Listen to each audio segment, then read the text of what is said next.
All right, the homeowner said they heard a little water running, which usually means bad news. I get down here and oh yeah, we've got a flood.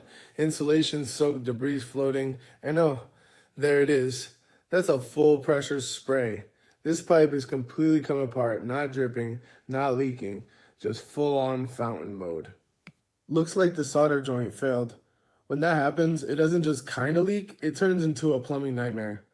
We'll cut it out, fix it, and pump out all this lovely swamp water. If you hear running water and you're not washing your hands, check it out. Need help? Call us before you end up needing a robot under your house.